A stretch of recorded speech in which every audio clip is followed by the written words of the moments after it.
परमहंस दाता दयाल जी की दिव्य झांकी को मन मंदिर में बसाते हुए प्रेम सहित मिलकर बोलो जय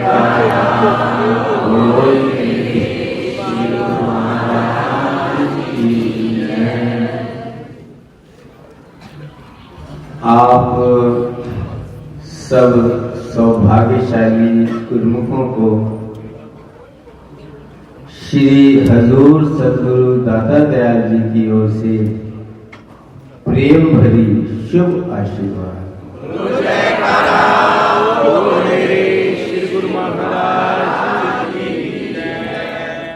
आप सबके प्रेम, श्रद्धा, विश्वास और भक्ति पर श्री सद्गुरुदेव दाता दयाल जी बहुत बहुत प्रसन्न हैं और बहुत बहुत आशीर्वाद देते हैं।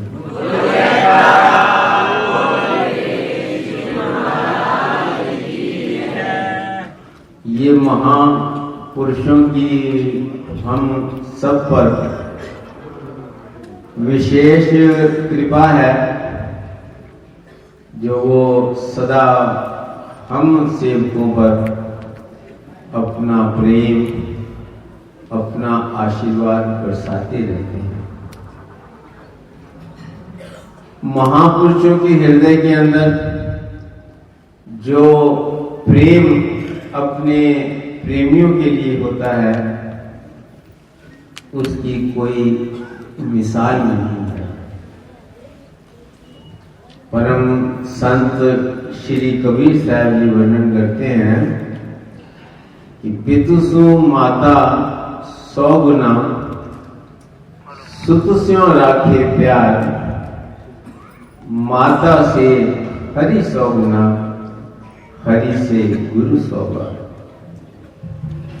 उन्होंने एक मापदंड बनाया है कि जितना प्रेम पिता अपने पुत्र से करता है, माता उससे 100 गुना ज्यादा प्यार करती है। और जितना माता अपने पुत्र के साथ प्रेम करती है, प्रभु परमात्मा उससे 100 गुना अधिक करते हैं। जैसे हम आरती में ही पढ़ते हैं, हरि कृपा कर जन्म दियो जग मात पिता द्वारे। ये परमात्मा की कृपा है जिसने हमें मनुष्य का जन्म दिया है। श्री रामायण के अंदर भी वर्णन है, कबहु कर करुणा नर देहि, देत ईश बिन हेतु सुने। ये परमात्मा हम पर अकारण कृपा करते हैं कि 84 लाख योनियों में भटकते हुए जीव पर जब किसी पर उनकी दृष्टि पड़ जाती है तो उससे निकाल करके उसे मनुष्य का जन्म दे देते हैं। आगे वर्णन करते हैं कि हरि से गुरु 100 बार। जो परमात्मा है वो हमें संसार में जन्म देते हैं, लेकिन हमारे चारों तरफ मोह ममता के बंधन भी जकड़ देते हैं कि इस ममता के बंधन को तोड़ोगे तब मुझ तक पहुंच पाओगे, तब सुख पाओगे, तब आनंद पाओगे। तो उस बंधन से निकलने के लिए कौन कुछ प्रयास करता है? कहते हैं हरि से गुरु 100 बार।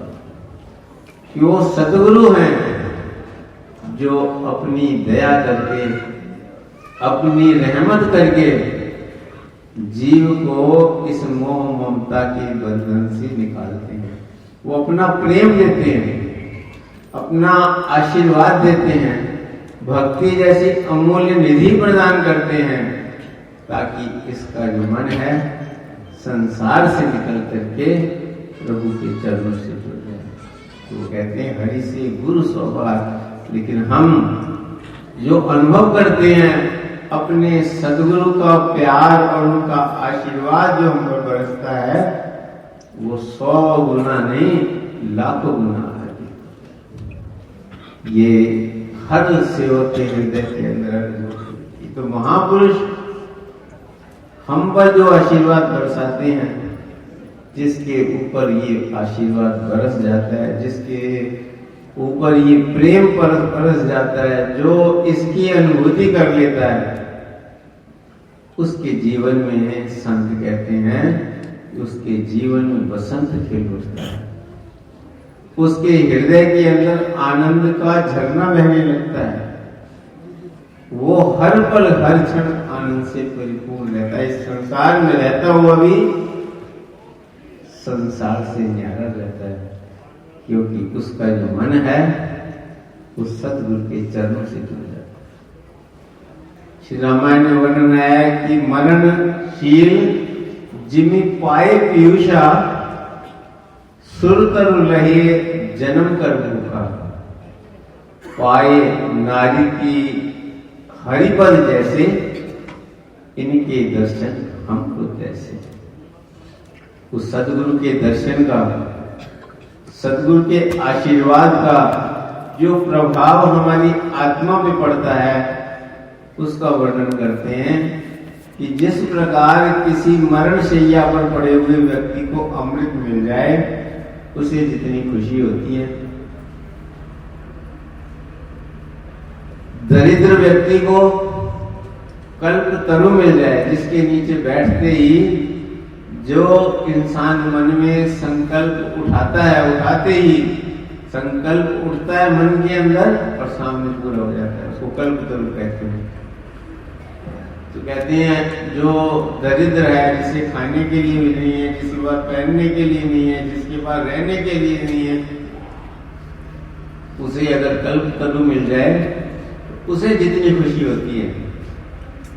आगे वर्णन करते हैं, पाए नारी की हरिपद जैसे, नरक की ओर जाने वाला, जिसने सारे जीवन में दुष्कर्म ही किए हैं, जो नरक की ओर जा रहा हो, अचानक वो प्रभु के चरणों तक पहुंच जाए, उसे जितनी खुशी होती है, तो कहते हैं उससे भी कई ज्यादा खुशी एक सेवक को अपने सदगुरु का दर्शन, उनका प्रेम और उनके आशीर्वाद प्राप्त करते हैं। ये हम सबका ऊंचा सौभाग्य है जो हमें श्री परमहंस दयाल जी ने अपने चरण कमलों से जोड़ा है और हमें ऐसा आशीर्वाद प्रदान करते हैं, ऐसा प्रेम प्रदान करते हैं कि जो तीनों लोगों में कोई दूसरा नहीं देख सकता। लेकिन उसकी अनुभूति कब जीव को होती है? हम रोज पढ़ते हैं कि गुरु जी की कृपा सब पर भारी, उनकी कृपा तो सब पर बरसती है। कोई ये नहीं है कि एक पे बरसी दूसरे पर नहीं बरसी, उनका करकमल उड़ता है तो पूरी दुनिया को आशीर्वाद देते हैं। दर्शन किए हैं ना गुरु महान ने, किस प्रकार आशीर्वाद देते हैं, किस प्रकार एक एक गुरुमुख पर दृष्टि डालते हैं। तो कहते हैं गुरु जी की कृपा सब पर भारी, जो समझे वो है। जो उनके चरणों से जुड़ेगा भक्ति के द्वारा, प्रेम के द्वारा, वो उसकी अनुभूति कर सकता है। संत वर्णन करते हैं कि भगवान को सबके हृदय के अंदर विराजमान है। श्री सदगुरुदेव महाराज जी, श्री चतुर्थ पातशाही जी महाराज ये वचन फरमाया करते थे कि वो जब सेवक को नाम मिल जाता है, जब उसको दीक्षित किया जाता है, तो उस नाम के साथ ही सदगुरु उसके हृदय के अंदर विराजमान है। उसकी अनुभूति कब होती है? जब सेवक निरंतर सिमरन करता है।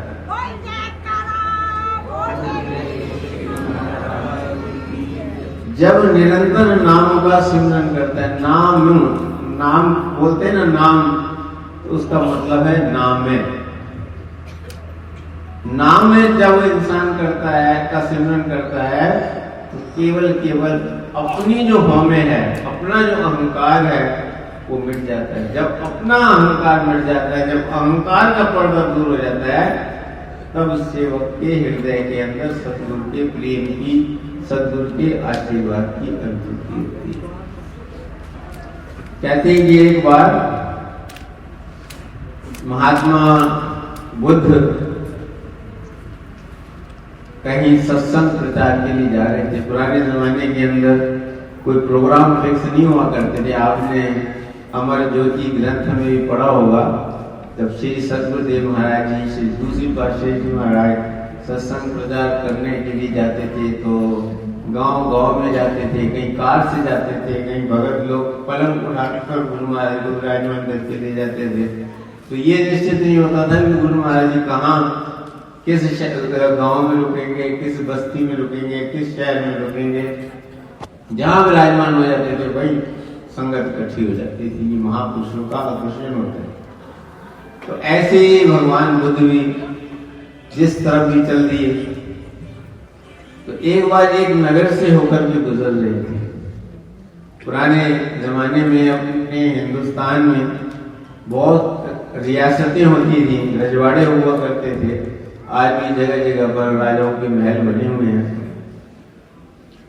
तो जिस नगर से गुजर रहे थे तो उसके मंत्री ने राजा को सूचना दी कि महाराज आपके नगर से भगवान बुद्ध गुजर रहे हैं, आप भी चल करके उनसे आशीर्वाद प्राप्त कर लो।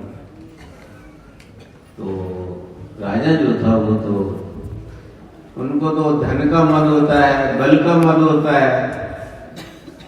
बोला भी मैं तो सम्राट हूं, मैं उसके पास क्यों जाऊं? अगर तुझसे कोई जरूरत है तो वो मेरे पास आए, जो मांगेगा मैं दे दूंगा। उसने कहा महाराज आप तो खाली एक या दो नगर के सम्राट हैं, वो तो चक्रवर्ती सम्राट है। उसका जो पिता है वो चक्रवर्ती सम्राट है। उसने चक्रवर्ती सम्राट होकर के अपने राजपाट को ठुकरा के कुछ उसने ऐसा पाया है जो बड़े बड़े सम्राट भी उसके आगे सिर झुकाते हैं। तो उसके दिल के अंदर जो है, जब राजा मंत्री उसको बार बार प्रेशर कर रहा था, समझा रहा था, तो उसके मन में भी ये प्रेम जागा। कहते हैं ना, जब संस्कार कोई पुराना होता है, संतों का दर्शन ऐसे संभव नहीं है। पुण्य बिन मिले ही न संता।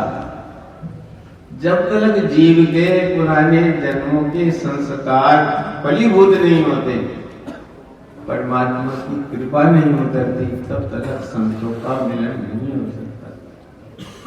कितने लोग हैं जो सुनार की दुकान के आगे से निकल जाते हैं, उनके मन में ख्याल भी पैदा नहीं होता मैं कोई चीज। किसके मन में ख्याल होगा? जिसके जेब में धन होगा। ऐसे ही मंदिरों के आगे से, सत्संग भवनों के आगे से कितने लोग गुजर जाते हैं। एक बार एक भक्त जो इनकम टैक्स का कमिश्नर रह चुका था, तो रिटायर होने के बाद वो दर्शन करने के लिए आने लगा। तो उसने बताया, श्री गुरु महाराज जी के चरणों में विनती की, गुरु महाराज जी 30 साल मेरे घर के अंदर सत्संग चलता था,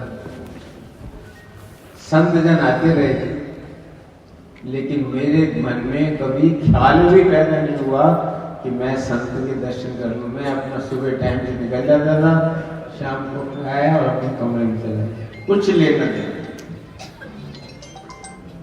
अब मेरे हृदय के अंदर ऐसा प्रेम आया है कि मैं कहता हूँ अपना जीवन कुर्बान कर दूं। मैंने 30 साल ऐसे निकले। तो श्री गुरु महाराज जी ने फरमाया, जब समय आता है तभी जीव को संतों के दर्शन हो सकते हैं, ऐसे नहीं होता, ऐसे संभव नहीं है। जब उनकी कृपा होती है, कहते हैं ना कि जब किसी के पीछे हजारों वोटों की ताकत होती है तो फिर एमएलए बनता है, किसी के पीछे लाखों वोटों की ताकत होती है तो फिर एमपी बन जाता है। जिसके पीछे करोड़ों वोटों की ताकत होती है तो प्रधानमंत्री बनता है। श्री गुरु महाराज फरमाते हैं कि ऐसे जिसके पीछे करोड़ों जन्मों के पुण्य संस्कार होते हैं और श्री परमानंद जी की कृपा होती है, तब वो गुरुमुख बनता है। तो आप सब गुरु बने तो ऐसे नहीं बने, इतने जन्मांतरों के संस्कार और परमहंस जी ने आपको चुना है तो आप गुरु बने हैं और अनंतपुर दरबार की सभा में बैठकर महापुरुषों का आशीर्वाद प्राप्त कर रहे हैं।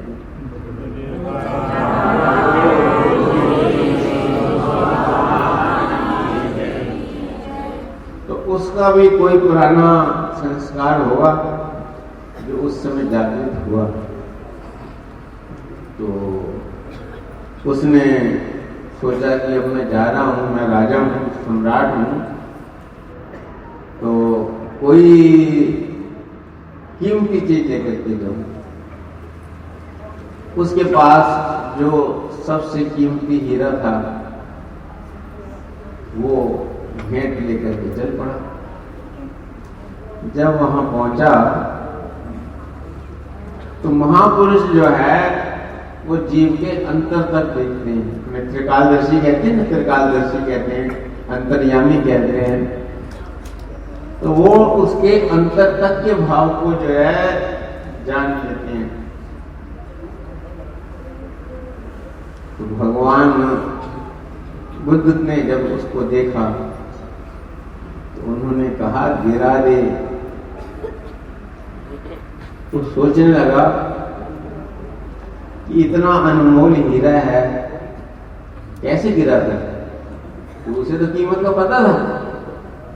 और वो ये भी सोच रहा था जब ये सम्राट है, चक्रवर्ती सम्राट है, इसे हीरे की पहचान ना हो तो ये भी नहीं हो सकता। असमंजस में पड़ा हुआ था। उसकी रानी साथ में थी, बोली वो कहने गिरा दे तो गिर जा, गिरा दे। आखिर उसने गिरा, लेकिन भगवान ने फिर बोला गिरा दे। अब जो है जो कि रानी भक्तिवान थी वो समझ गई, उसने कहा अपने आप को गिरा दे। उसने फिर तुरंत जो है भगवान के चरणों में गिर गए। सबरी सभा के अंदर हजारों लाखों लोग बैठे हुए थे। एक सम्राट जो अपने आप को सम्राट समझ रहा था, जिसके अंदर मद था, वो एकदम भगवान के चरणों में गिर गए। हम सबको जो दंडवत प्रणाम करने का सिखाया जाता है उसका अर्थ क्या होता है? उसका अर्थ यही है कि मैं जो है अपने अहंकार को गुरु के चरणों में, मैं केवल गुरु का शिष्य हूँ, मैं कोई धनी मानी नहीं हूँ, मैं कोई लखपति अरबपति वाला भाव मेरे अंदर नहीं है, मैं करोड़पति का लाभ वो नहीं है, तो मैं मिनिस्टर हूँ, कोई ऑफिसर हूँ, ये भाव नहीं है। मैं एक गुरु का सेवक हूँ, गुरु ने मुझे स्वीकार किया, इसलिए अपने अहंकार को गिराया। तो जो ही उसने अपने आप को गिराया तो भगवान उठ खड़े हुए और उन्होंने जो है उसको अपने हाथों से उठाया। उसको जब अपने हाथों से उठाया तो उसके अंदर जो है भक्ति और रूहानियत का जो सूर्य था की किरणें से भर उठा, अंतर से रोशन हो गया। उस समय जो है जितनी भी उसे संपदा, जितना भी राज दिख रहा था, वो उस परम आनंद के सामने तुच्छ लग रहा था। तो ये उस आनंद की महिमा है जो आनंद महापुरुष हमारे अंतर में बरसाना चाहते हैं। जिस आनंद से हमारे जीवन के अंदर बसंत खिल उठता है, वो बसंत खिलाना चाहते हैं। रोज हम पढ़ते हैं सतगुरु मिलन बसंत समाना, अति आनंद न जाए बखाना। सतगुरु का जो मिलन है सेवक के साथ ऐसा है कि उसके जीवन के अंदर बसंत खिल उठता है। तो महापुरुष चाहते हैं कि हमारे हर गुरुमुख के हृदय के अंदर बसंत खिला रहे, उसके जीवन के अंदर आनंद का झरना बहता रहे। और इसलिए उन्होंने अपने चरण कमलों से जोड़ने के लिए ये भक्ति के सरल नियम बनाए हैं। श्री आरती, पूजा, सत्संग, सेवा, सुमिरन और ध्यान, और इसके साथ आशीर्वाद दिया है कि श्रद्धा सहित जो हित करे निश्चय हो करे। इसका कोई सवाल नहीं है कौन कहाँ रहता है, कैसे घर में रहता है, कितना उसके पास धन है, कितना उसका मान सम्मान है दुनिया के अंदर, वो डॉक्टर है, इंजीनियर है, प्रोफेसर है, इन सब चीजों से कोई लेना नहीं। जो मनुष्य है, जो गुरु का भक्त है, उसे ये भक्ति के नियमों की पालना करेगा तो वो अंतर से गुरु के चरणों से जुड़ जाएगा। जो गुरु के चरणों से जुड़ जाएगा वो आनंद से परिपूर्ण हो जाएगा, परम आनंद से एकाकार हो जाएगा। तो हम सबका बड़ा ही ऊंचा सौभाग्य है। इस युग के अंदर श्री परमहंस दयाल जी ने हम जीवों के लिए ही अवतार धारण किया है। हम जीवों के लिए श्री अनंतपुर दरबार की स्थापना की है। हम जीवों के लिए भक्ति के नियम बनाए हैं, नाम, सच्चा नाम बख्शिश किया है, ऐसा नाम बख्शिश किया है कि जो हमारे श्वासों में हर वक्त चल रहा है। बस हमें ध्यान देने की जरूरत है। हम ध्यान ही नहीं देते कि हम सांस ले रहे हैं कि नहीं ले रहे। हमने अपने आप को दुनिया के कामों में, बाहर की चीजों के अंदर इतना उलझा दिया है कि कभी हमें ये भी याद नहीं रहता कि हम सांस ले रहे हैं कि नहीं ले रहे। बस अपने श्वास से जुड़ोगे, गुरु के सिमरन से जुड़ जाओगे, गुरु के सिमरन से जुड़ जाओगे, गुरु के चरणों से जुड़ जाओगे। जो गुरु के चरणों से जुड़ जाता है वो भगवान के चरणों से जुड़ जाता है, परम आनंद से जुड़ जाता है। और जो परम आनंद से जुड़ जाता है फिर उसके लिए सारा कोई दुख उसके समीप नहीं आता। जैसा भी समय होता है, बाहर की अवस्था कैसे भी होती है, उसकी अंतर की अवस्था हमेशा आनंद से परिपूर्ण रहती है। इसलिए हम सबका कर्तव्य है कि भक्ति यानी सरल नियमों की पालना करें। और महापुरुषों ने जो हमारे लिए 2 घंटे समय निश्चित किया है, वैसे तो सारा जीवन ही, हर श्वास ही सिमरन के लिए मिला है। कि मनुष्य का जन्म ही सिमरन के लिए मिला है। महापुरुषों ने फरमाया, फिरत फिरत बहुते जो हारियो, मानस देह लही, नानक कहते मिलन की बढ़िया सिमरत चाहिए। ये तो समय है उस आत्मा को परमात्मा से एकाकार करने के लिए, इसलिए एक सांस भी वृथा न जाए।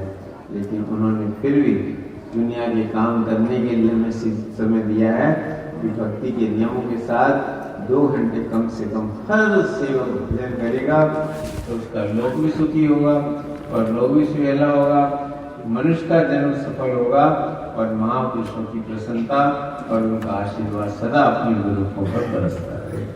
बोलो जय